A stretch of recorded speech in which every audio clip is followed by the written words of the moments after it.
Hello, hello, and welcome to all of you beautiful souls tuning in today to the Heart of the Soul podcast. I'm your host, Amana, and I'm so happy that you're here. This is a space where we remember what it means to be wild women walking upon this earth, navigating the ebbs and flows of the seasons we're in, honoring each other's differences, and connecting about that which unites us.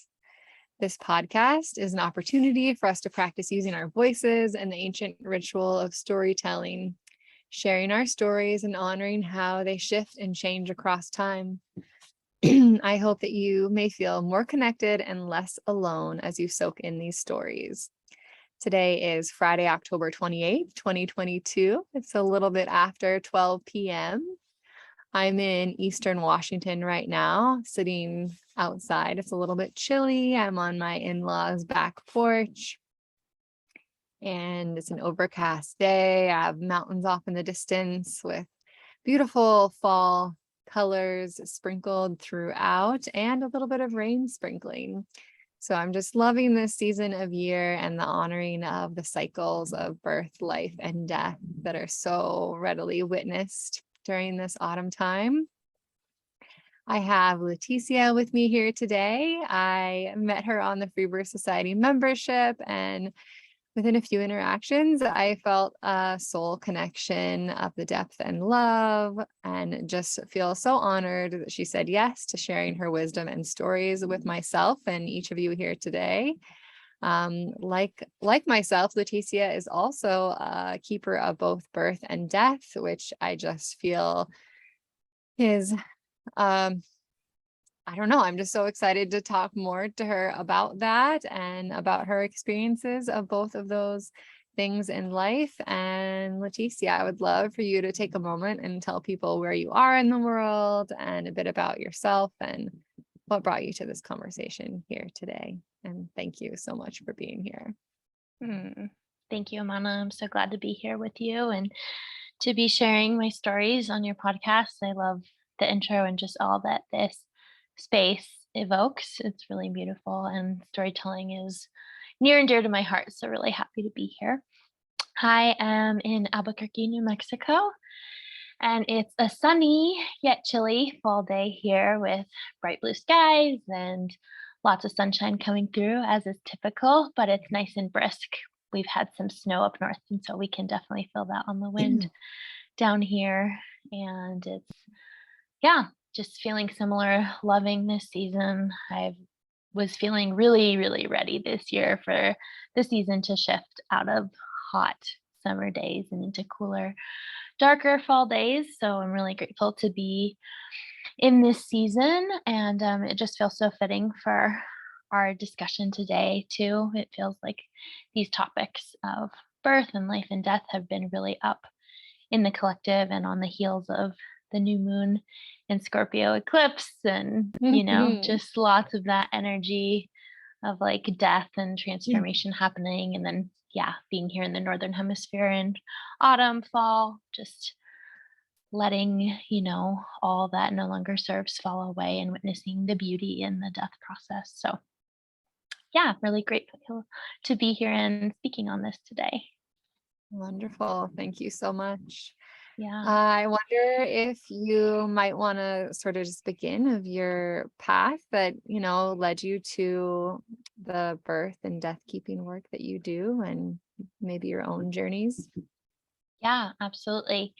I feel like I wasn't really super conscious of it until the pregnancy with my firstborn. I became pregnant in 2019, summer of 2019, on the heels of a car accident, actually like weeks after. So it was the season of my Saturn return for my astrology folks who know about that. And for those who don't know what that means, it just is like a big life transformation of like a big check-in with grandmother Saturn to see if we're adhering to the lessons we promised to learn in this life. And, whether we are or not just determines how we move through that. And it's not always good or bad, right? It's just like a time of intensity no matter what. But oftentimes, like, the most beautiful intensity, like getting married, buying a house, having a baby, and so Mhm. And it's close to our we 30th year, is that correct? yeah, like 28 to 30 is kind of the range. It Yeah. happens different times for different people, but I was 28 at the time, and yeah, moving into that Saturn return cycle. And so I was meant to go to Bali to co-host a yoga teacher training, and then just straight from there go to Peru. But we got in this car accident, my partner and I, with his family, almost his whole family. It was his twin brother, his younger brother, his mom, and stepdad. So it was a car full. We got T-boned, and I was at the direct point of impact. And Wow. it was pretty scary, though we all thankfully walked away from it. But my partner like went unconscious and was seized up in the back. So it was definitely a big wake up call for us both. And me being an astrologer and just like knowing I was in this season, and my partner too, was like, okay, this is the start of our Saturn return, to like step into just like more responsibility and really, I think, appreciating the preciousness of life. It was definitely that for both of us. And at the start of the year, I was already in this space of like awareness around conscious conception. I wanted to be a mother my whole life, and just started feeling ready for it. I had the call from grandmother ayahuasca for many moons, but at the start of the year, I really put my intention out there, and a ceremony manifested. And so my partner and I sat in 3 ceremonies over the course of like 6 months, but that was like kind of our preparation, and that was my intention. I really wanted to dig into some ancestral healing work and just really be as prepared as one can be, and just really consciously call in um, this spirit to join us. And so, though we had been doing that work, then we got in the car accident and we're just, kind of at home in bed. And then we conceived our son. And so it was a surprise in the way that it, like in that particular moment, we weren't like calling him in, but of course we had been for some time. So we Yeah. were thrilled to discover, actually, on the trip to Peru. So I canceled my trip to Bali, but we did go to Peru. And that's where I discovered I was pregnant on my maternal grandmother's birthday, and she's on the other side. And so it's so special in that way, and just really serendipitous. The sister that I co-host these retreats with was also pregnant with her son. And so it was just really sweet to be in Peru together, pregnant, and she lives in Buffalo, so we don't see each other that often, but it was just really a super sweet, special time. And that's when I was in a Reiki session, like I was about 5 weeks pregnant probably, and in a Reiki session out there, and I heard the name Malakai, and I was like, wow, I wonder if it's a boy and if his name's Malachi, but it wasn't much more than that, just kind of a wondering and pondering and just fun. So that name was with us from the very beginning.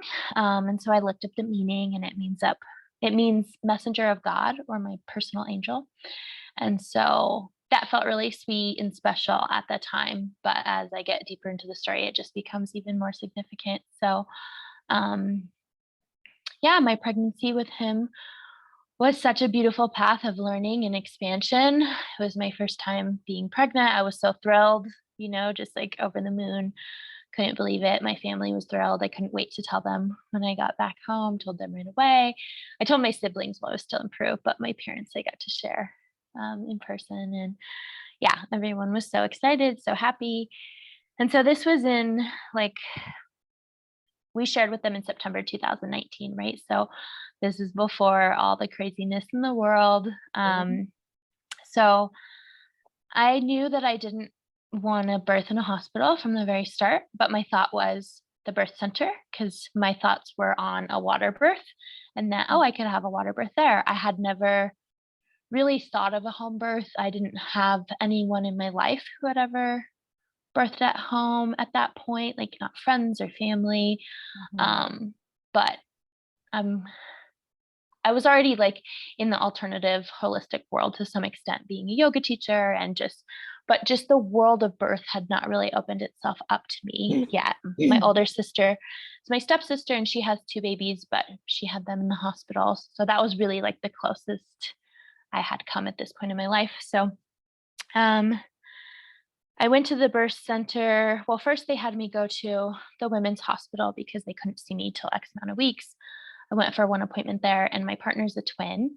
And I had all these different like messages and feelings like maybe it was a boy and a girl twin. And now I feel that I was just feeling both of my children in spirit at the time. But we decided to, like, I talked to the midwife at the women's hospital. She's a nurse midwife, I believe. And she said, well, we can do a scan, to rule out the possibility of twins or not. And my partner was very uncomfortable with it from the start. And I was like, well, just do this and that's it, just to make sure. I felt the need to know. And so at 9 weeks, we had a scan and there was just one little babe in there. And, but that was like my first interaction with like, I guess it wasn't my first, but just the system, having a cervical check and then the like transvaginal wand for the ultrasound. And, my partner was just like squirming. He just felt like his intuition was just knowing how wrong it felt. And so, anyways, the pregnancy progressed. I switched from the women's hospital to the birth center. I had one appointment there and knew it was not right for me. I discovered that the way it works, as I imagine most birth centers work, is there's just rotating midwives. You never know which midwife is going to attend your birth. Just depends on who's on call when you go into labor. So after that one appointment, I don't exactly remember the path, but we got into the path of home birth. I started looking into home birth midwives, had someone recommended, found a midwife, transferred care to her. And so this is about, I don't know, December. I'm about 5 months pregnant or so. And so this is around the time of the anatomy scan. And when we were with the birth center, I had like filled out one of the paperwork things and said that my partner and I both had heart murmurs when we were babies, but they both closed up on their own. We didn't have medication or surgery. And so they mentioned that maybe we should get an echocardiogram for the baby and that they could do that at the anatomy scan. So then, like, knowing our first experience with the first scan, my partner and I talked about it a lot. He was still very uncomfortable. And I was like, well, let's talk to the midwife. So I talked to her and asked her. And she was sending us to these perinatal specialists that are notorious for creating reasons to keep women coming back, which is, I'm sure, is a common story. And my dear friend actually had shared her personal experience of this very thing. And so I talked to my midwife about it and, just asked her straight up, like, I don't want to have repeat scans. I'm really not sure I even want to have this scan. Do I need to? And she was like, well, they're good at what they do. If I were you, I would just go in very clear. I just want this one scan, get it and leave. So that's what we chose to do.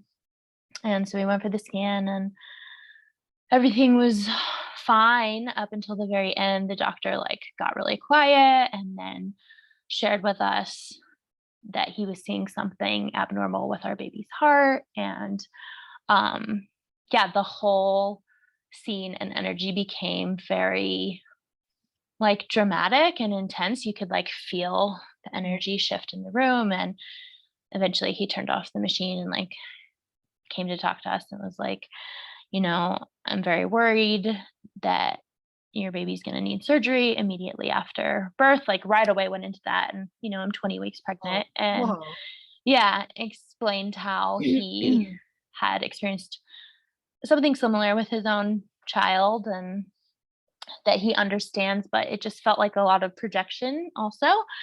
And started talking about the need to like birth out of state with specialists and just like all very escalated very quickly. So I immediately like had my guard up and was like, okay. And my partner's mom was with us and she was like, this baby's only 20 weeks. Isn't there a possibility things could shift throughout the pregnancy?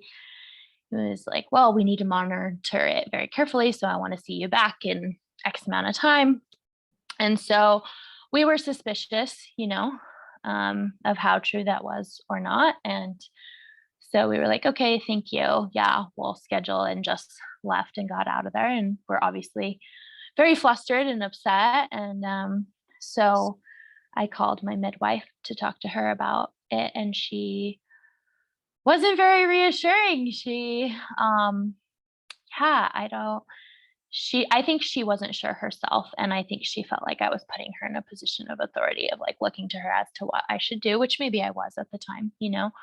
Um, but I was clear that I didn't want any more scans. And so at this point, I went to talk to that same friend who had gone to them and had multiple scans with her babies. And she was like, I have the woman that you need to see. And she introduced me to Mary Lou Singleton, who's an awesome radical feminist woman in our community who's just well known across the community. And she's also a family medicine like practitioner here in our community. So we're very blessed to have her. So I went to see her, and she was exactly the medicine I needed. She was like, scans are notoriously inaccurate and not good for your baby. And, like you have everything you need. And especially if there is anything wrong with your baby's heart, it's even more important to have a gentle birth to Yeah. prepare you if you did have to have surgery. And, you know, so I really appreciated that perspective. And she just really like brought my fear down and like, yeah, was the wise woman medicine that I needed to hear. And so she's the one who introduced me to the Free Birth Society. She recommended the podcast. She was like, I really think you should listen to these women's stories. I'm not at all saying this is the path you should choose, but just that there's a lot of good medicine there. So that's how I found the Free Birth Society and started listening to the podcast with my partner. Like he would listen, he would be around, and just like had this huge awakening happening at like 6 months pregnant, listening to these women's stories. And at first, I was really lit up by the stories, but like maybe for my next baby, as I think is common in for some women, not all, but Yeah. just feeling like I didn't really know anything about birth. My partner and I, neither of us had ever experienced it. And so just like thinking along those lines, like, wow, this is so rad, but I just don't know if I'm there yet. And then the more I started listening, and really the women who were first time moms giving birth and choosing this path are what really were like lit me up and just showed me it was possible. And I just felt this deep soul calling as the world started to shift, especially, with just all the fear that was coming up. It was like, wow, this is really like my calling and my path, and just like what this baby is evoking in me to like step up into this higher level of being um, Mm. sovereign and just, stepping back into this like natural way of life and birth and death, right? So, yeah, it was a deep dive into like radical responsibility. I bought the complete guide to free birth and went through all of that. And at this point, my midwife had also suggested we get a doula. So it was the midwife, the doula, my partner, and she had recommended the Bradley method of childbirth, like the book. And so we were reading the book, doing the complete guide. And so my partner was like, so if I'm supposed to like be your like coach, like as your partner with the Bradley method, and then we have the doula, and then we have the midwife, like that just seems like too many cooks in the kitchen kind of thing. He's like, what exactly is my role? He was just bringing up some really valid questions. And so I was like, yeah, that's a good question. And I think we had some more appointments with the midwife, and there was nothing like directly wrong or bad or anything within the relationship. I think it was just this greater soul calling Mhm. that we wanted to really do this on our own. And so this was like, I think February at this point. So everything hadn't quite shut down in New Mexico, maybe other parts of the world. But we had a last meeting with her once we felt clear that we were going to step away and do it on our own. And we shared with her that's the path we felt we needed to take. And she was understanding and respectful, but upset. I think she was just feeling, as a midwife, a licensed midwife, this being more common, like this women choosing this radical path of sovereignty and not wanting licensed midwife and like threatening her job security and her way of life, which I totally can understand. But anyways, we chose to step away from her care at like 30 weeks and felt so completely liberated. It was amazing. Even my mom, I remember her telling me like, "Wow, your third trimester has really like been the best. Like you're so vibrant and free." And she Mhm. didn't know why at the time. I didn't share with his mom or my mom. We just really kept it close. Mm. Um, and I joined the membership and just like really leaned on that network of support and really preparing myself. So, and then, yeah, the world shut down. And so it was like a blessing in the way to just go into our cocoon and have this space to just be with one another and prepare. And um, then, like, fast forwarding into birth, like, I woke up on the morning of the 5th and started feeling sensations and got really excited, couldn't sleep, and called my mom over because I had decided I knew that I didn't want her present because I hadn't shared my plans of unassisted birth with her, but I wanted her to be involved somehow. And she had told me that um, when she gave birth to me, her mom had French braided her hair. And so I thought that was a really sweet way to just like have that ritual, passed down in our line. And so I called her over and she came over and she French braided my hair. And Aw.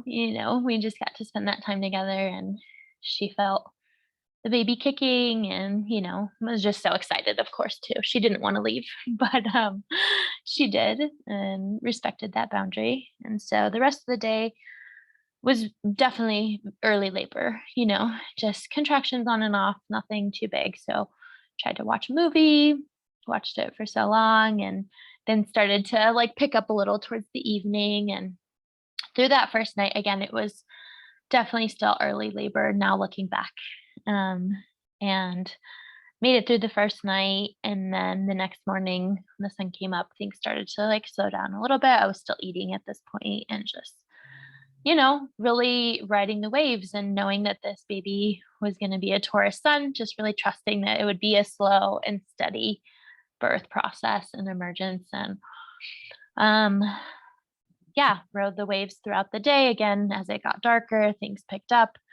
And that second night was definitely like where I was like, okay, maybe this baby is coming. And I think that's the first night I threw up.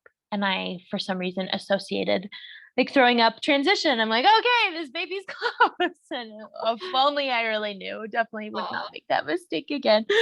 But yeah, rode the waves through that night, tried to sleep in between off and on, was Mm. definitely more intense. And then when the same sun came up that day, it was a little bit like, okay, I don't know if I could do this for a whole other day, just, and even throughout that day, I recognize now I was just trying to stay comfortable. I wasn't really moving towards the intensity again, which I think is common for first time labors. And, you Yes. know, so, yeah, but throughout the day, there wasn't as much ability to rest and, like, stay comfortable. The waves were consistent and strong.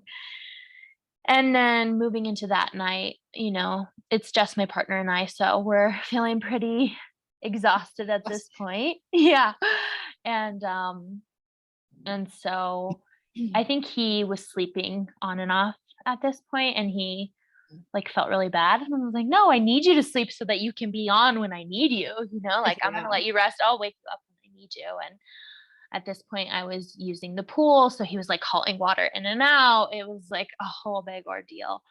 But that night was the full moon in Scorpio, and so it was definitely that intense energy of just, like, the underworld is really what it felt like traveling to the underworld, but not in, like, a scary way, just in, like, the depths, and I remember just like praying and asking for guidance, like, what do I need to do to bring this baby forth? And hearing the answer, like, you have to travel down into the darkness and recognizing how like what that really meant for me, and that my whole life I had really kind of lived on the lighter side of things and not wanting to go into the deeper, darker side of things, always wanting to make things happy and light.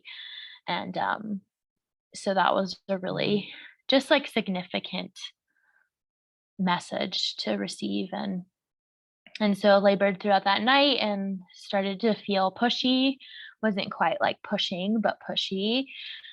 And of course was exhausted, just physically, mentally, spiritually, everything. And um made it through the night. And then when the sun came up that third morning, I was like, okay, like what's going on here? And just starting to feel like defeated. Like the word that I was using was stuck. I feel stuck. Like I don't know why this baby isn't coming. I don't know what to do. I'm exhausted. And so he started to reach out to some women for support and guidance. And so now it's light, and I was in the bathroom laboring, and I looked down and I saw some like green stains, which I hadn't seen before. I was like, okay, that's different. Like some meconium. It was very light, but it was different. And so at this point, he's talking to one of our wise women support, and you know, told her, and he asked me too.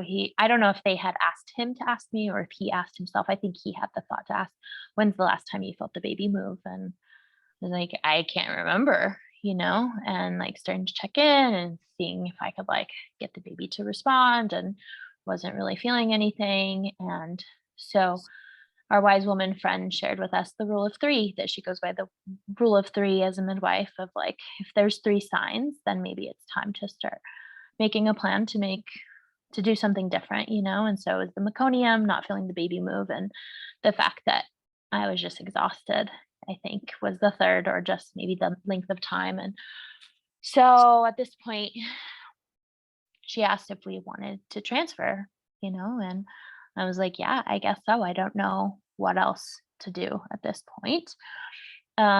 We had like posted in the Free Birth Society network asking for recommendations, and women had responded. And we were also like, another thought we were kind of getting hung up on was that my water hadn't broke, they were steadily leaking, but hadn't had like a big break. And so anyways, at that point, made the decision to transfer into the hospital, and had some support in like getting that all set up, and like was packing a bag and such. And While you're in labor and yeah, like 3 days at this point of like little to no sleep. And no sleep. Yeah. yeah, and considering the possibility of a C-section, that just felt like really alive for me. Like, willing? Was I willing to do that? And at that point I was like, yeah, if that's what it takes to bring this baby here and that's what's necessary, I guess that's what I'll do. Was just kind of surrendered, and I think just exhausted and defeated at that point, and didn't really have that in-person wise woman support to anchor and be like, you're right there, because looking back, as we were getting into the car, I think the baby had descended into my pelvis because I could just feel it sitting. I was like, oh, that's why I couldn't like move. He was like engaged and just like in my birth canal. And so anyways, of course it's the COVID times, and so they wouldn't let my partner come in with me, so he dropped me off. I had to be, and again, we should have been more firm and just like refused, I feel like, but we were just like in this haze. And so I walked myself up to the maternity ward, and had to wait like 30 minutes before they would admit me, even though I was like, I just don't think they really like took me seriously. I think they thought,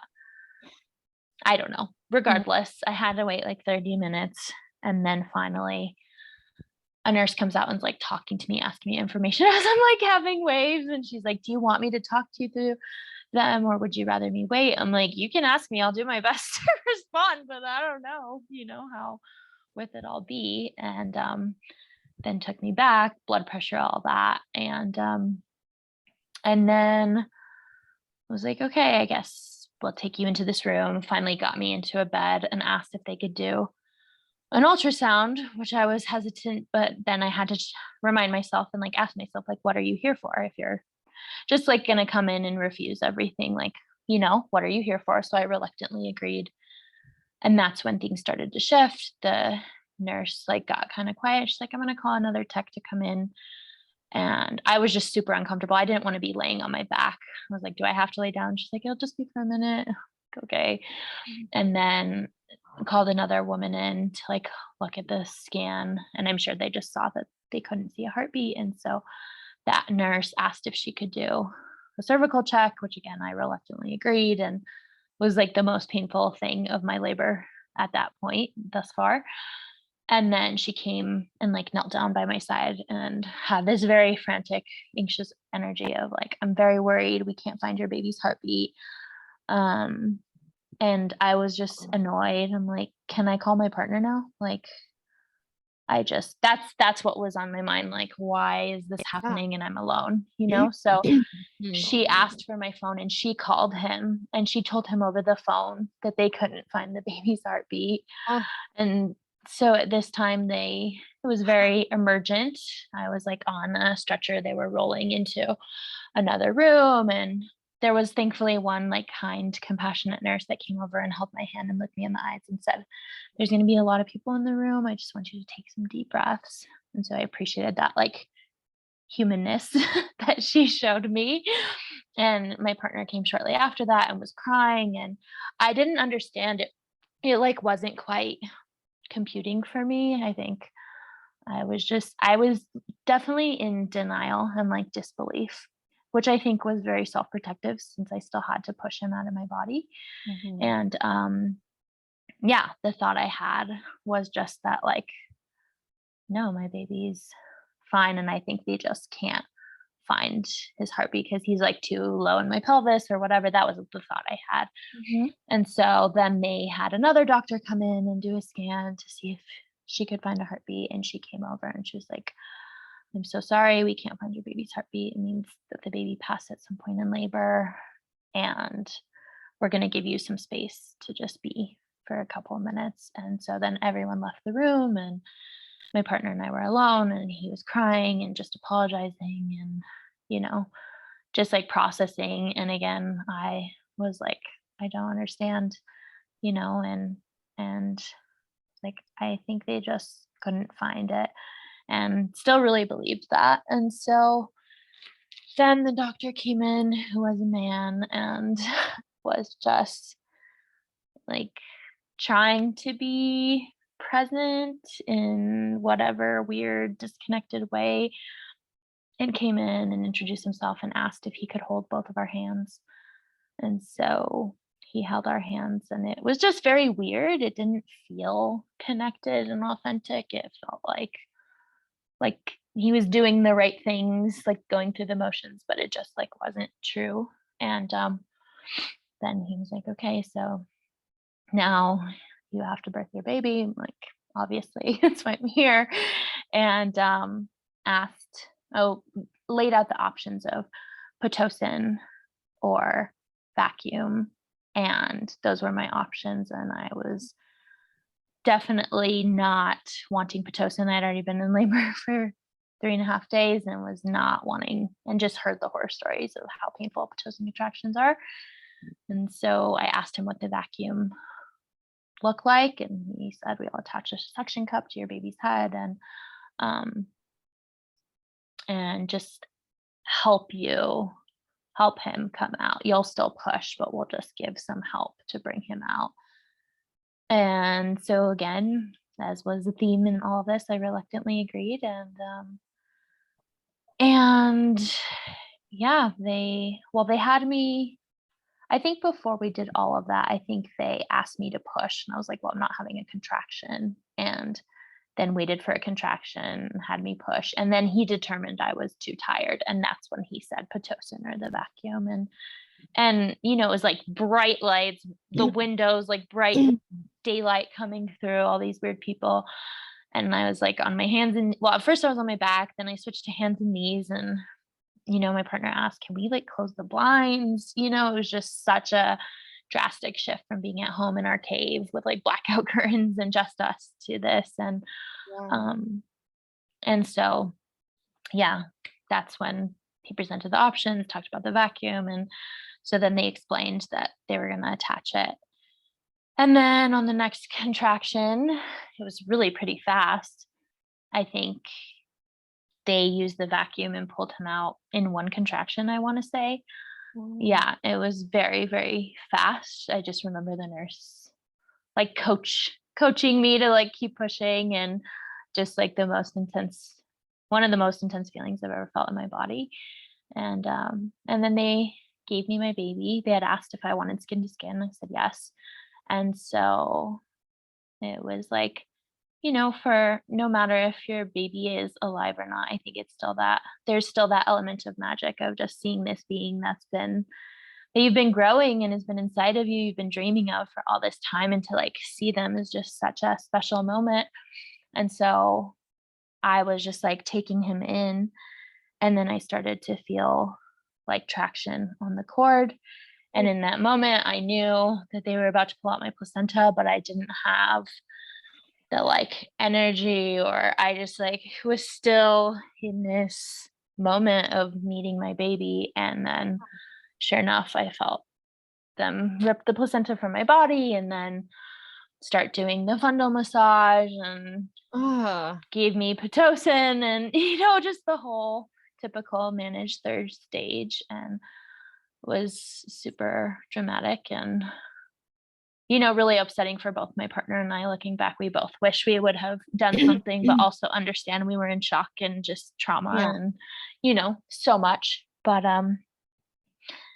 yeah, thankfully it wasn't there wasn't any more drama than all of that. And after that, they left us alone to just be with our son and just, process. And at this point, I think it started to sink in a little bit more, just the reality that he was not alive, and just the first thought was that like I need to call my mom and my Mhm. dad and tell them. And so I called them because we had called to tell them that we were transferring, and they hadn't heard from us since Mhm. then. So, and it was only a couple hours. I think they admitted me around 11, and it was like 2 when he was born. So, like 3 hours. And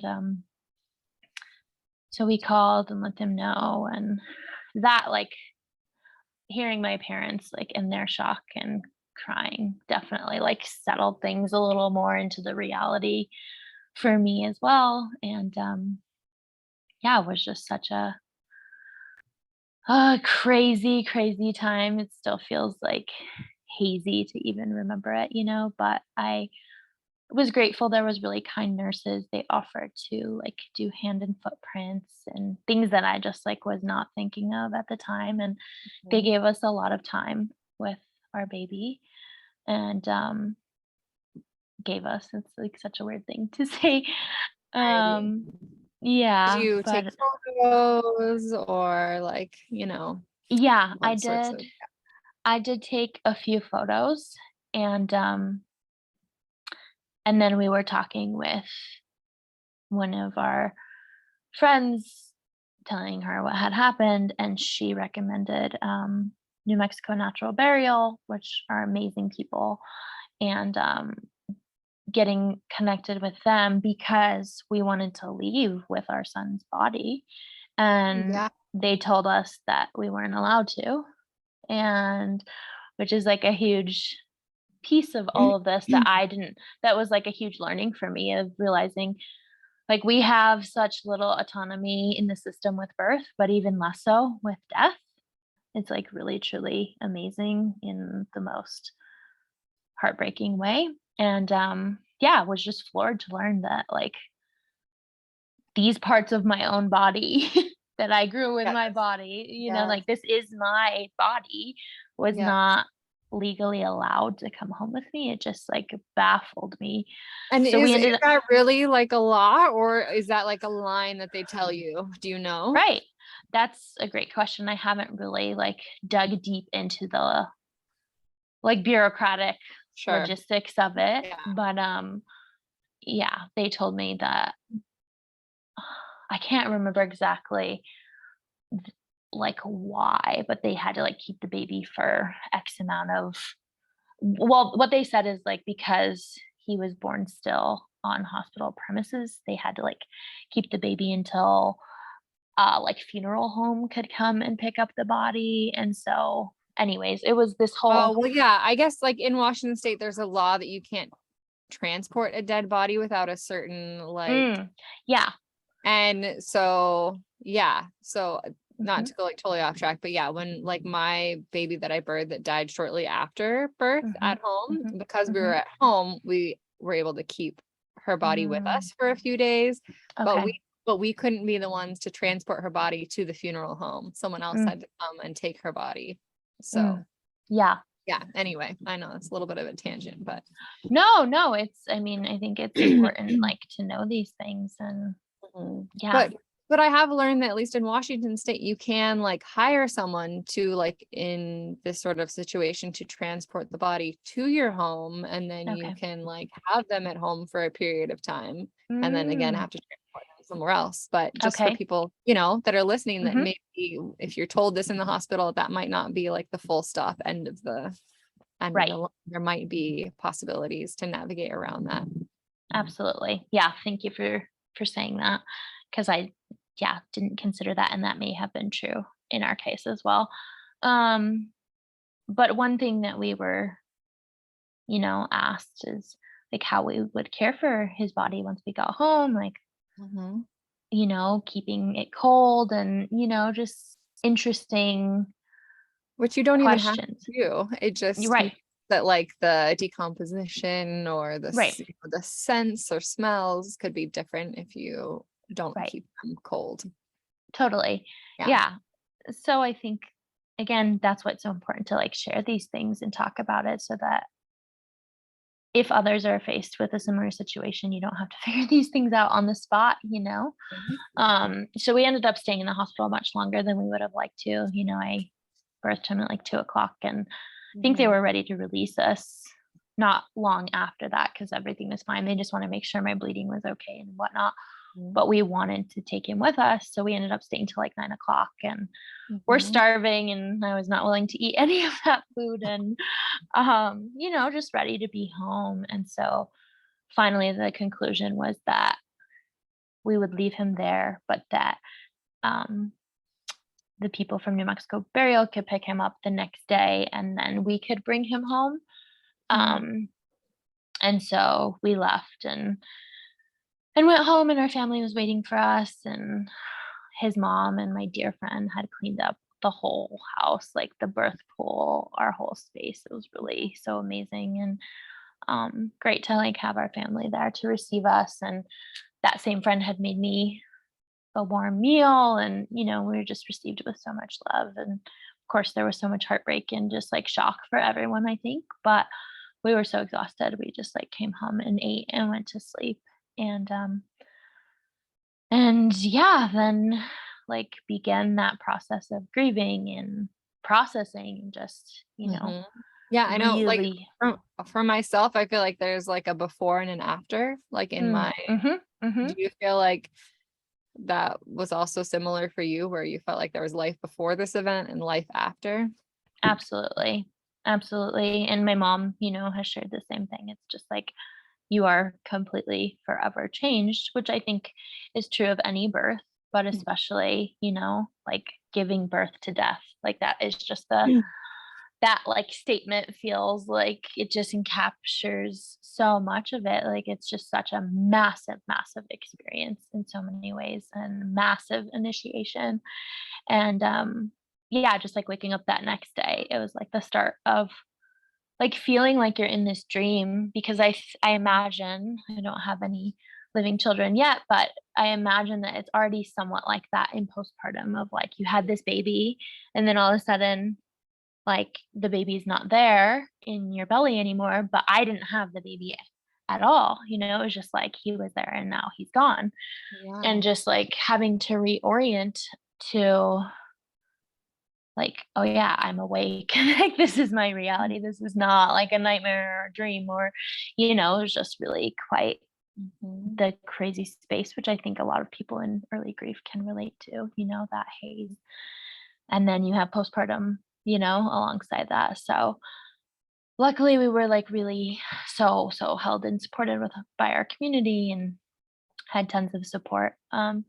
But this is like where my story shifts into like my initiation as a birth keeper, because I had been connected to Free Birth Society. I knew that they were beginning the RBK school, and it was their first round of hosting it, and I was interested in it.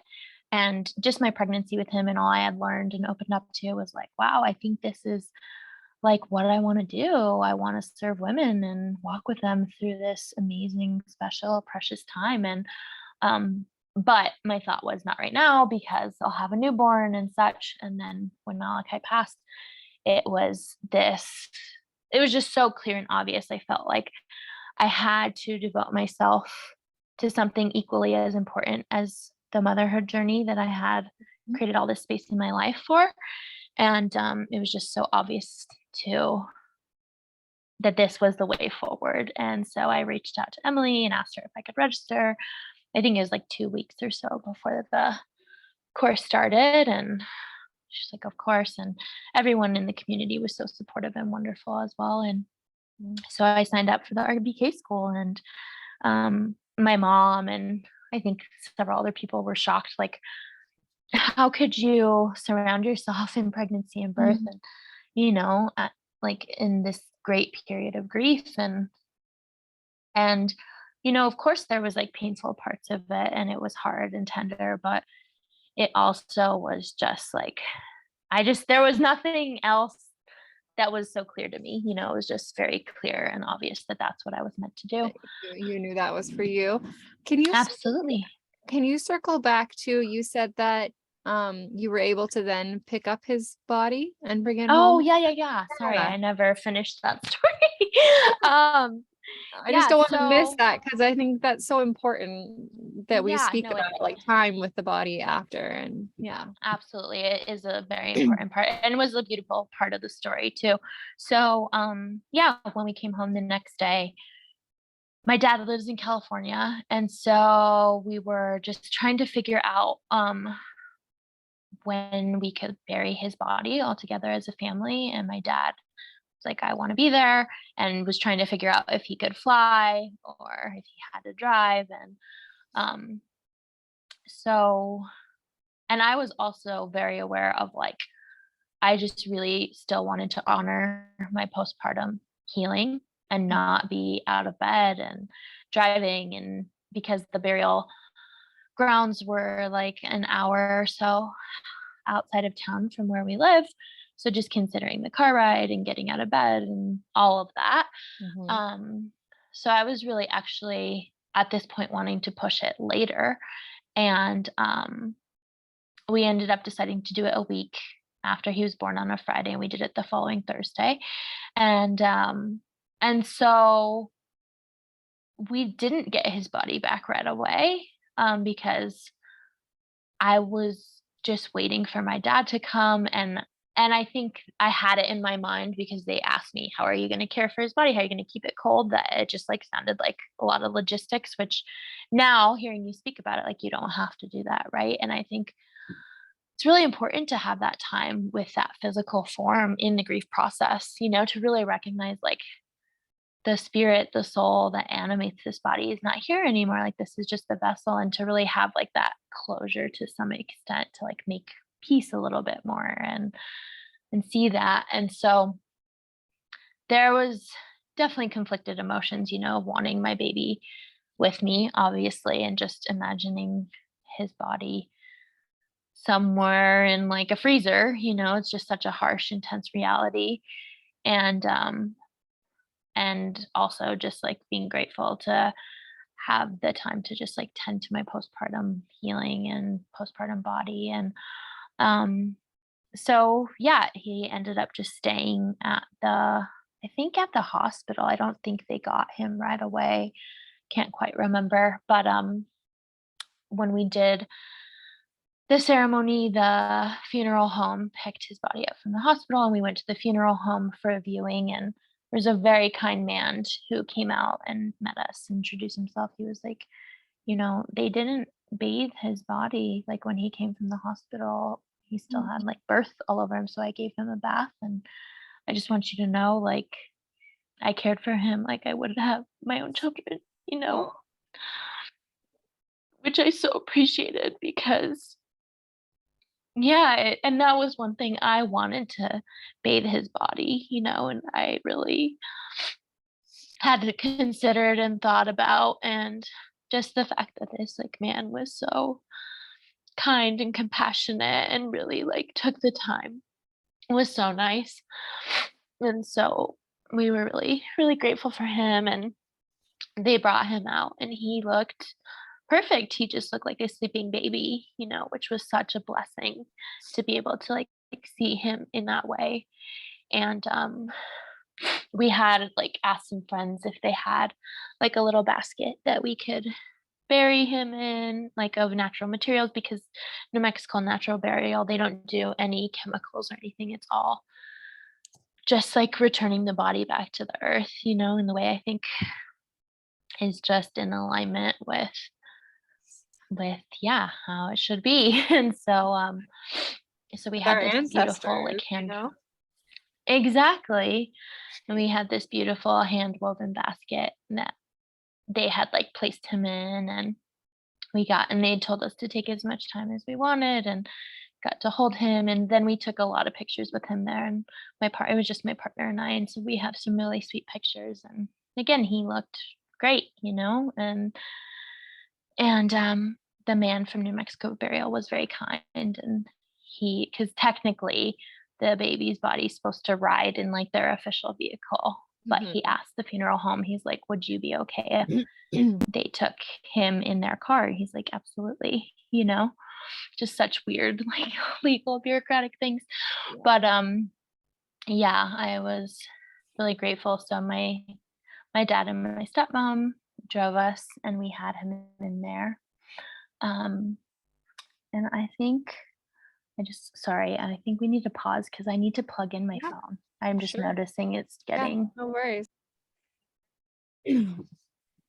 Yeah, so they were very kind, and we got to ride in the car, like the hour car ride to the burial site with our son, my partner and I, and um we like stopped at some point to make sure all the cars, like with our family members, were all together at a gas station. And my partner's mom came over and asked, if she could see him. And we're like, absolutely. And because she had asked for a picture earlier, and I had one from the hospital that was not a great picture. It was just like the trauma was very present, and his like coloring, he just looked like kind of black and blue, and had like blood and just birth all over him at that point.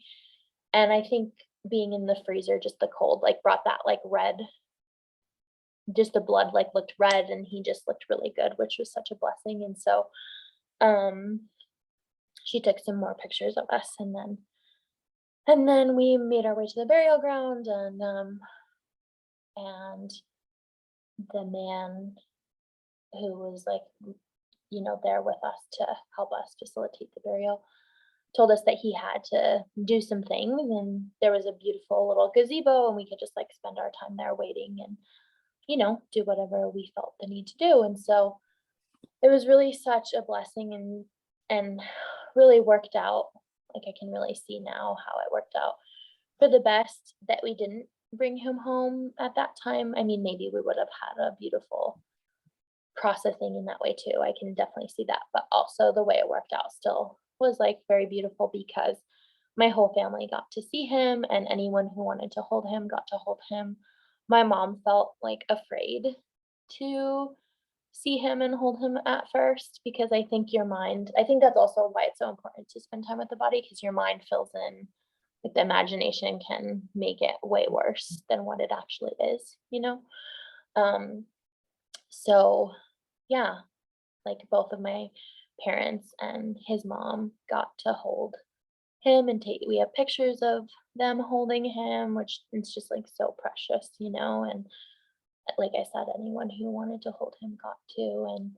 And then of course it had been some time like out of the cold, and the body started to change, and I think we all felt complete, like, okay, that was our time, and we're so grateful.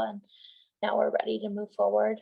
And so I had brought I had asked for the placenta from the hospital and debated, what to do with it. But to me, it just felt like it needed to be buried with him. Like that's what really felt right and true to me.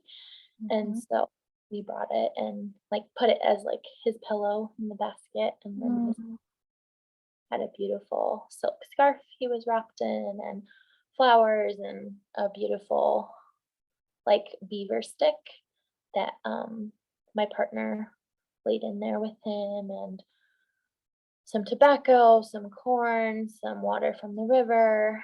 Um, we were burning sage, and while we were waiting for the man to be ready for us to complete the burial, my partner and I just kind of hosted a little ceremony. We just talked to our family and talked about our process thus far in that past week, and just communication we had had with him that had like given us peace, and hoping to share some of that peace with them. And it was a really big step for both of us, particularly me, because my family was always religious. And as I became more independent and just more of my own woman, I stepped away from those like institutions and really discovered my own spiritual path and have like a deep connection to spirit. But it's so different than what I grew up in. And so it was my chance to like share my perspective and my beliefs. And we like formulated the ceremony by going around the medicine wheel, and I taught them about the medicine wheel, and just was really so beautiful and special in that way. Do you feel like you have the moment to describe to anyone who doesn't know what a medicine wheel is, what that is? Yeah, absolutely. So, the medicine wheel is includes the four directions, and has different energies for each direction. And there's different ways that the medicine wheel is interpreted across the world, but every indigenous culture has a relationship with the medicine wheel. It's like one of those just like innate tools and supports that's innate to our humanity, I believe, in just orienting to ourself, and our connection to spirit. And so the way I learned the medicine wheel is native to the Pueblo people whose land I live on. And so we begin in the east, which is like the land of the rising sun and associated with the element of fire and spring, which again will change different parts of the world. But it's new beginnings, and we offer our greetings to all our relations. So we began by offering our greetings and explaining the medicine wheel to my family as well. Then you move into the south, which is the element of earth and summer. And in this direction, we talk about doing our work. So I explained, the work we are here to do is to tell the story of Malakai and his medicine that he's brought to each of us, and for each of us to like dig into what he was evoking within each of us, what is his message and medicine for each of us, and opening up within each of us. And then moving into the west, it's the direction we're in on the medicine wheel now in the northern hemisphere. So in the fall, in the element of water, and they each have a color. So um, east is yellow, south is red, and then west is black. And in the west, we offer our prayers or our petitions. And so just offering prayers. And I invited anyone who wanted to share anything about their own experience or anything to share, and had some really sweet special shares there. And then moving into the north, it's the color of white and the element of air and season of winter. And this is where the ancestors live. And we offer our gratitude and our thanks. And so we completed the ceremony there, offering our gratitude. And yeah, it's a really beautiful practice. I think it's a great way, just a great tool to orient within ceremony and ritual, especially just in any time, but in grief too. It's just to have like these anchors of support, when things can feel so disorienting. Um, my brother's an amazing musician, so he played some songs, and we had some sunflowers, and you know, it was a really beautiful, special ceremony, very intimate. Um, and so, yeah, that was our process with his body, and was really so healing. Both of my parents shared how good it was for them to see his body and to spend that time, and just gave them a lot of peace too. So again, I was grateful for the way, even though it wasn't the way I would have necessarily wanted, that it still allowed us some some peace and processing, and we did get to spend still a good amount of time with his body, so I give thanks for that.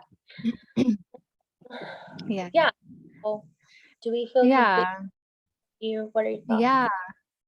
Yeah. Thank you. And yeah, if you want to move into your experience with the RBK school and where you were Yeah, sort of headed before, if it feels good to you. Yeah. yeah, for orienting me back to close that off. I think it's like a reflection too, just of that time of like, that like scattered energy just like comes up. It's so easy to like get back into that space. Um, Yeah. So it was just a few weeks after his birth and death that then the RBK school began. Is that right? yeah, I feel like after, like if I go back and look at the specific dates, but if I'm remembering, it's like after we did his ceremony and burial, I think is when I reached out to Emily. So it was like a week after, and 'cause I think the RBK began like the beginning of June. He was born on May 8th, and then we buried him on May 15th. And so then I had Yeah. some vacation, and then I was like, yeah, I'm doing this. And so, yeah, it was so good to have that as a focal point to like pour my energy into during postpartum. And because at that time everything was still shut down and weird, and to just Hmm. like anchor of truth and just like deep importance. Like it just, for me, it really was like, wow, I've been opened, like this is the path to my life's work. Like I'd never used that term before, like life's work. And that's just what came. I'm getting chills as you just say it. Yes. Yeah, Yeah. like my life's work. And I felt the call, like I said, when I was pregnant, of like, oh wow, I think I want to do this. And not right now, but in the future. And it was just closer than I thought. And part of like Malakai's medicine for us all, and especially coming at that time, was to teach us how to have a healthy relationship to death, and when it was a point in history that the world really feared death, more than ever, it felt like. And so, yeah, stepping into birth work and just the way Emily and Yolanda really place such an emphasis on like the first conversation you're having with the family is like, what's your relationship to death? And like, if how do you feel like if your baby were to pass, where would you want to be? What does that look like for you? Just like putting it on the table from the start, not shying away, and just like acknowledging the reality of, you know, during any birth, both life and death are present in the room. And, we don't know which way it will go. And we have no control over it either. We're just there to be the gatekeepers essentially and protect that sacred, tender space. So, yeah, I just put my whole heart and being into that school, and just, again, was so perfect and healing for me, even though, of course, it was hard and dark and painful at times. But I was so grateful to have this space to like share my story in a space where I wasn't criticized. And even though the unthinkable had happened, that's like the biggest fear for everyone, I still stood by my choice, and I would still choose it again, because I so deeply believe, like, just for my values, my personal values, and how I orient my relationship to life and death, like, this is how I want to live. And I want to live wild and free as much as I'm able, and for my children to have that too. And just to recognize the power that comes from our imprints at birth, how it sets the stage for our whole life, which I've learned so much more about lately, being I'm in the innate traditions postpartum care. Ooh, awesome. Yeah, just really diving deep into. So yeah, the school was incredible. And So it was like 3 months long. So we finished in August, and I think in September, I had a referral for a woman who was interested in having me as her birth keeper. So I was so excited and, just like, oh my gosh, this is really happening. And we met and just had like an instant soul connection, felt deeply connected. She had a 3-year-old daughter already. She gave birth at the birth center and had a sabotage birth. She had a C-section, ended up, Mm. which is, they have a very high transfer rate, and was just looking for that healing birth experience, and so we met, and right away I shared with her in that first meeting my story, and that was my only experience with birth, was my own birth, and giving birth to death. That was my initiation into birth keeping, and that's like what I had on the table, what I was bringing to the table, what I had to offer, and she was like, I can't think of anyone better. She was just totally in alignment. And so, yeah, we met in September. She lived a couple hours away. And so we were in contact. I think I had already started hosting village prenatals. Like, she came to a village prenatal I was hosting, I think in October. And so at this point, I think she's like 7 months pregnant. And then we're into November, and it was right around Thanksgiving, and she reached out and said she was having some pain, and she thought she had food poisoning, and she was worried about, it affecting the baby. I was like, your baby's so protected, and but you just need to really focus on hydration. That's like the biggest concern at this point, you're throwing up and having diarrhea. And so we were just kind of back and forth. I asked her if she wanted me to go up there and like support them, because it was her and her partner and her, I think, 2-year-old at the time. And she's like, no, no, I don't want you to come out. And so it kind of like went off and on for a couple of days, and she was having just intense abdominal pain, which she thought was food poisoning. And then she, yeah, it had been a couple of days. It was really pretty intense. She was worried she was in early labor. So we were talking about all the options, talked about going into the hospital to get checked. She called. Of course, they wouldn't let her partner or her daughter, her 2-year-old, in with her because of the COVID protocols. And she was like, okay, hard no. And was just continuing to, sorry about that. Mhm. Little pup saying hello. Yeah. Uh, yeah, was continuing to just try her best to manage it at home, and I was feeling really just like I wanted to offer more support. Kept offering to come up. She's like, "No, no, don't want you to come." And so I think it was like Thanksgiving night that she texted and said, they didn't have a fetoscope or anything. They but they were trying to like get a like toilet paper roll and listen that way. And her partner had been checking and said he could see the heartbeat, you know, felt okay. And then that night she said he couldn't hear the heartbeat anymore. So I Mm. asked her if, she wanted me to come up, if she wanted to go to the hospital, meet her at the hospital. She's like, I just really want to sleep.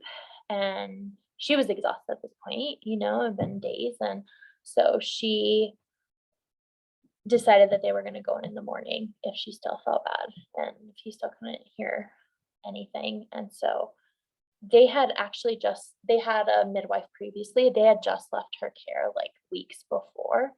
They had Mhm.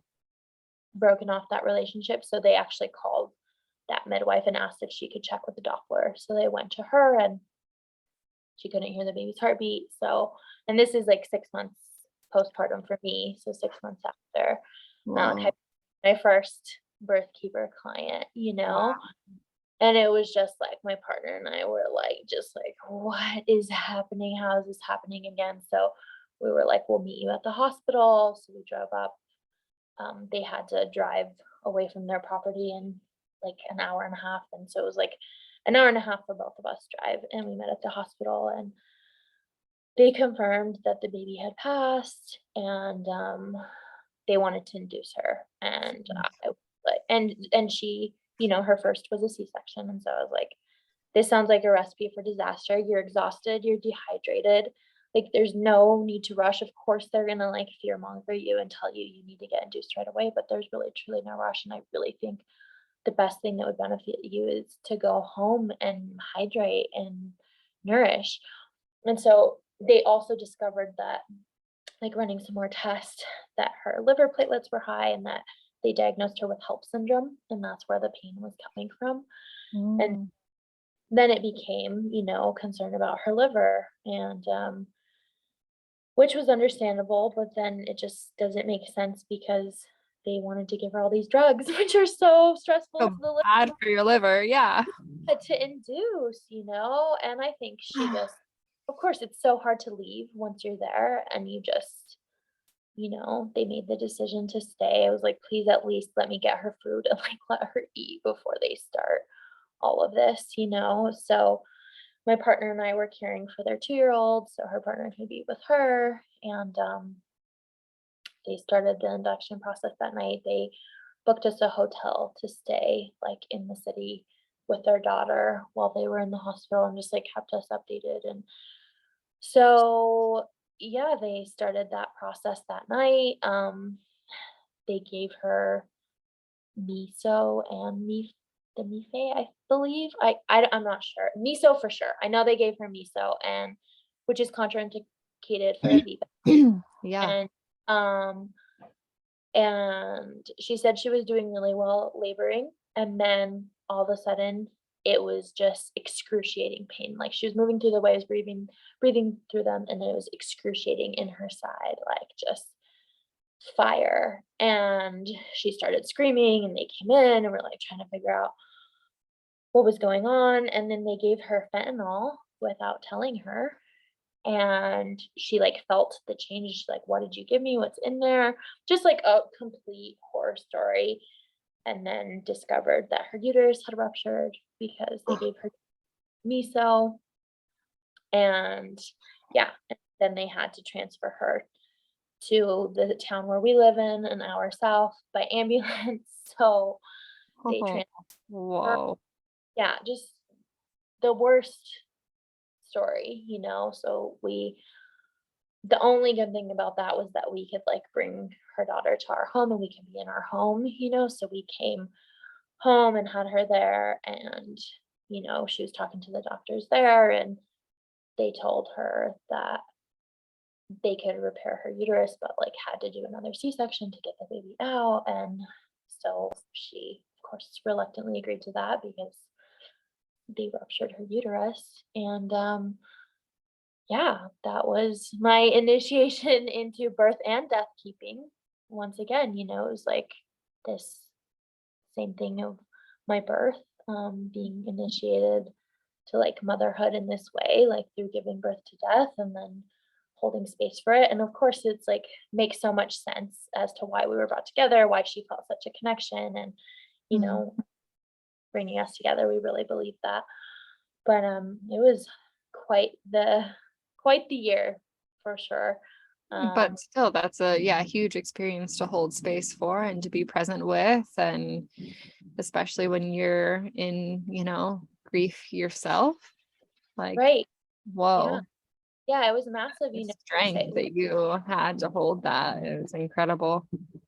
Yeah, it was a crazy time having her daughter with us too, like rocking her to sleep in the chair. I thought I'd be rocking my own baby to sleep in and reading her his books. And, it was like so healing and so painful at the same time, but it was just Mhm.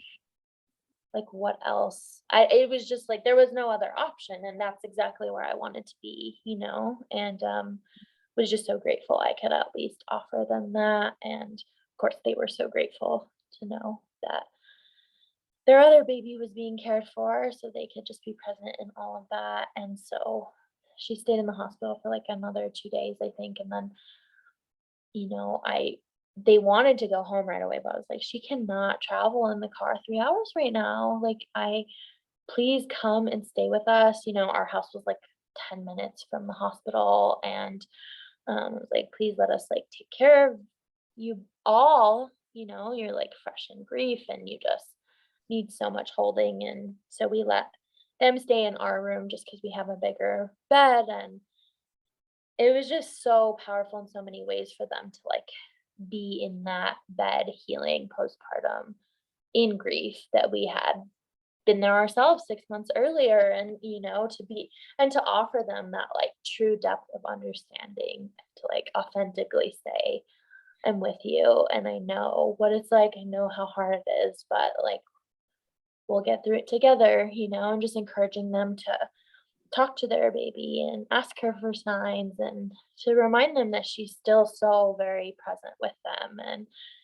had a lot of really beautiful processing and forged deep, deep bonds, obviously, in a very short amount of time. And yeah, just thinking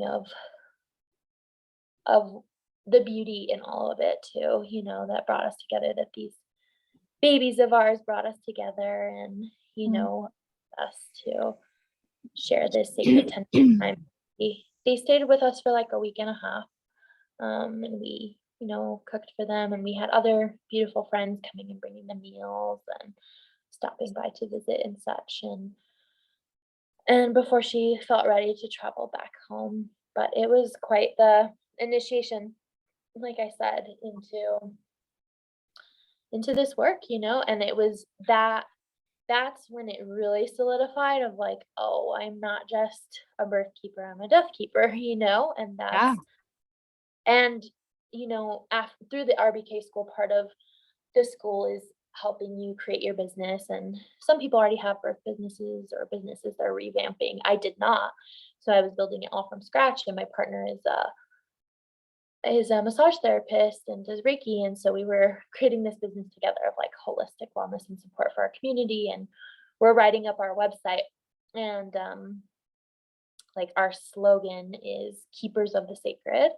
And our like little mission statement, if you will, we're talking about how we are here to support our community through all seasons of life, through birth, life, death, and beyond. And that's like what we had. And this is before we met these friends and supported them through this. And I just like realized the power of our words and our intentions, and just like, wow, we really put that out there. And so, like, yeah, of course, this is what came to us. And we were asked to step into this because this is how, this is what we're asking for. And we like really need to make sure we're ready to hold it and be with it and be able to offer this support, and it was just really beautiful to reflect on all of that, Mhm.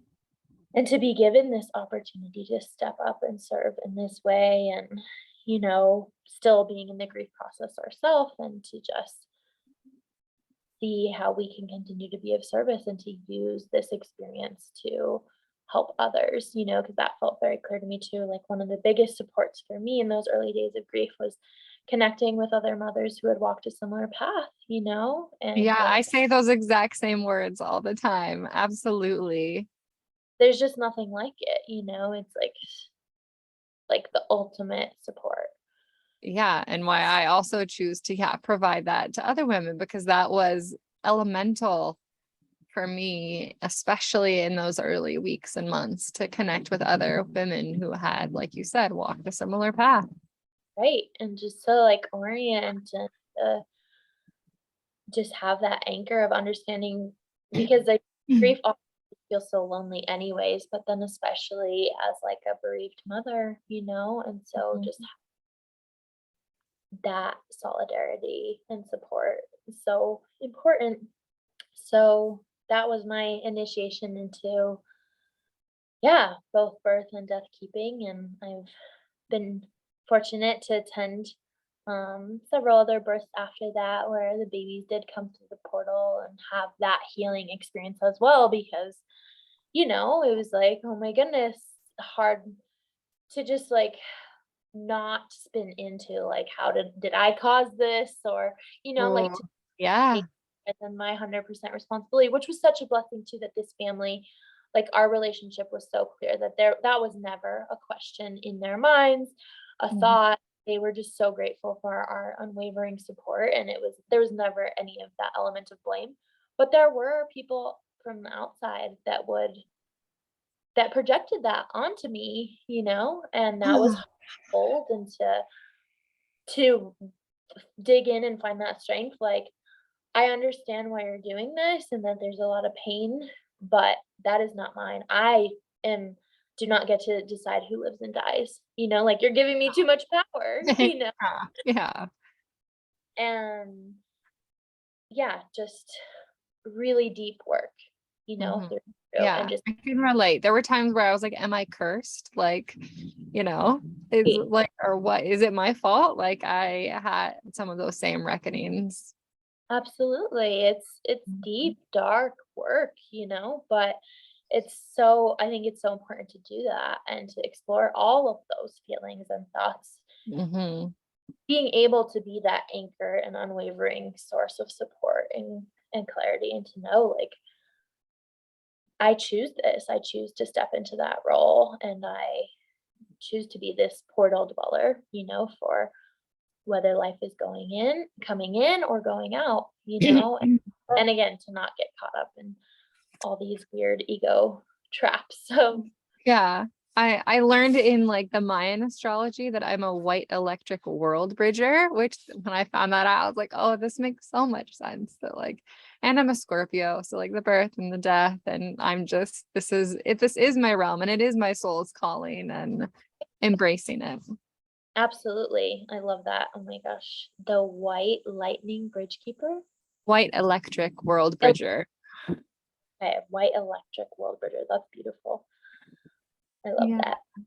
So Yeah. I know we've been talking for a while, and I wonder if you could maybe take us to where you are now and whatever else you want to share about the time between like those big initiations into your own birthing and the deathing, and also holding space and witnessing that for others. Yeah. Yeah. So like I said, so that happened in November 2020. And then um shortly after that, another woman asked me to be her birth keeper. And it was a big, just like, I had to really dig into myself and check in if I was ready with that. And I was, and it was a yes. And she gave birth to her beautiful baby girl in January 2021. And that was super healing to, like, know that I could hold space for both, and that, my thing was always like, if women are asking and calling me in, and I feel clear and able to support in that way, then obviously I'm being called and asked in this way. So, and then I supported another birth that summer. Um, and then since there's kind of been a pause in that, like, in-person birth support, I've had a couple women call upon me, but decide to go in other directions.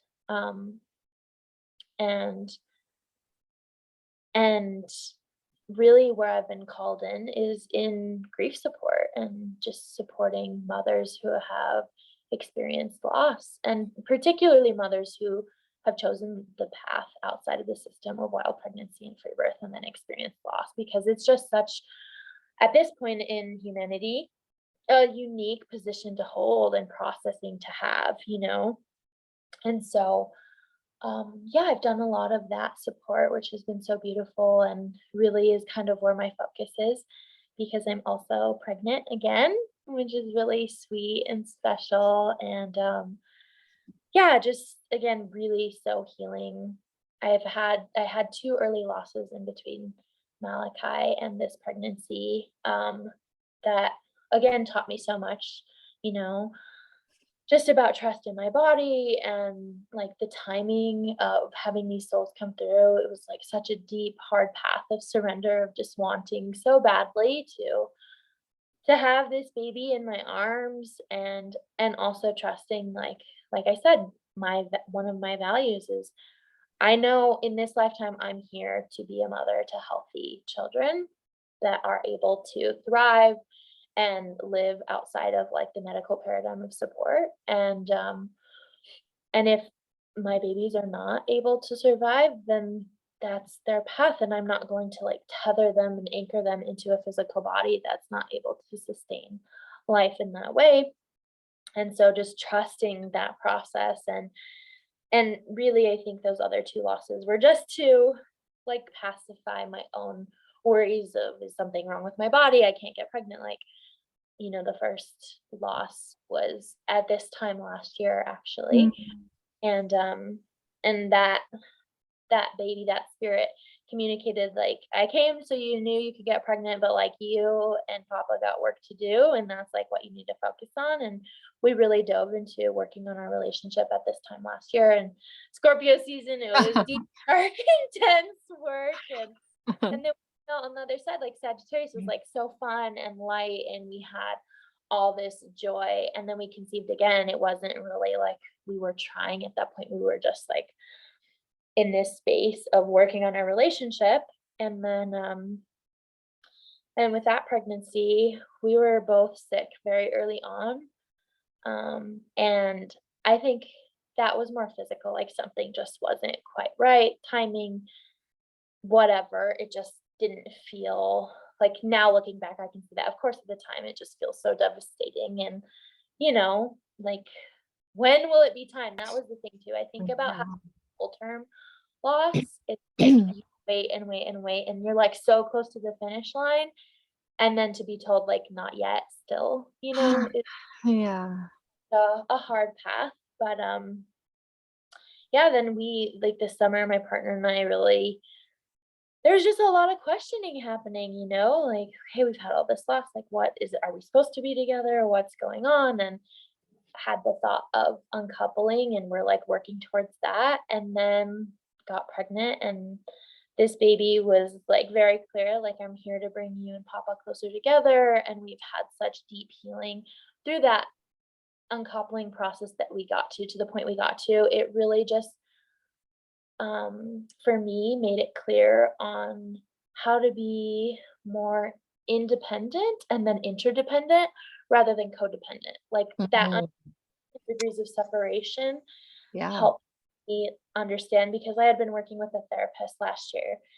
Codependency was a big thing that came up, and but I just wasn't quite ready. I was like, I've been through so much. I don't know if I'm, like, ready to dig into another layer right now. And I don't even Yeah. know how to. But then it's like it just wasn't quite time yet. Now it's clear, and we're the healthiest, happiest we've ever been in our relationship over the past 5 years we've been together, and just so soaking in the sweetness of that, and just, yeah, feeling the healing that's taking place on so many levels. And a big part of that that's only recently happened, like last week, was um I started to feel grief coming up. And it was like, and there was a couple of days I was just crying, and my partner was asking me, what's wrong? What are you feeling? I was like, there's nothing really wrong. I just feel this sadness, and I just, like, need to express it. And yeah, it's just kind of what's up.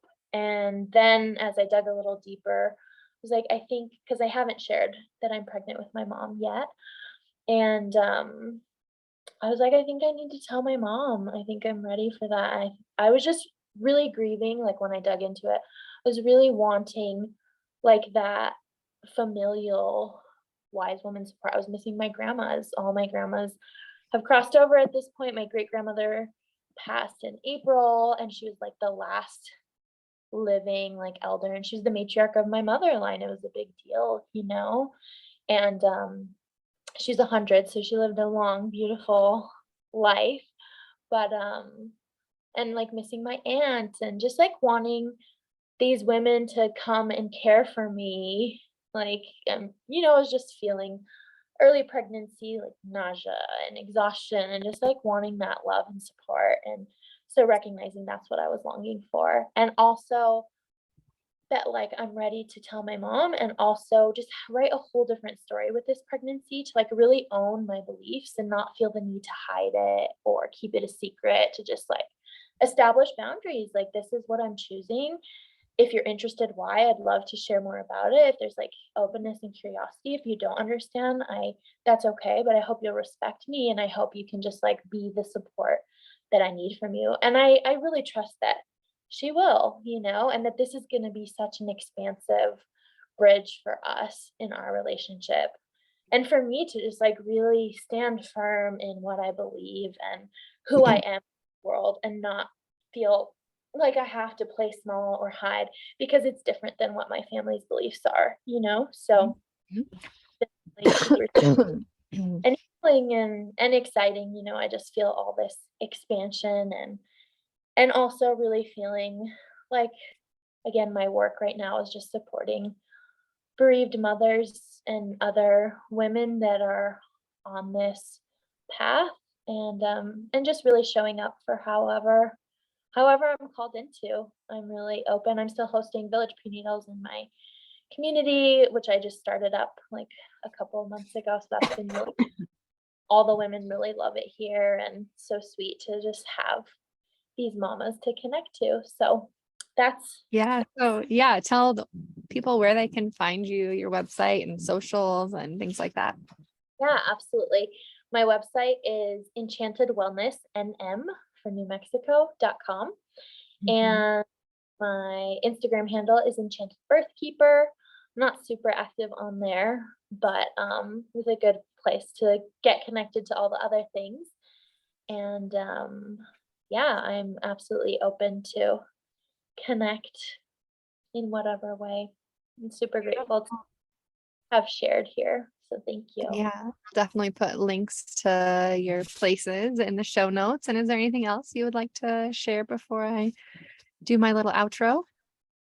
No, I'm just super grateful to have spent this time together and shared these stories and hope they're received with the love and intention that they're intended and just really appreciate what you're doing and just the way you're offering it to the world. It's really so special and I'm so grateful. So thank you so Mm. I'm so grateful. Let me just reflect that right back. Like you just hold so much strength and beauty and magic in the way that you're navigating these experiences of your life. And I just feel so honored that you came here to share them with me and the world here today. So thank you. much. Mm. Ah, and thank you to all the people tuning in today. If you love the podcast, I'd be grateful if you choose to subscribe, rate, review, or share the show. If you feel aligned with me and feel called to dive deeper, I provide one-on-one mentorship to women all over the world. You can book your free clarity call on my website. There'll be a link below, birthingnova.love. And I would love to connect with you. And until next time, be brave, be bold, be love, be you.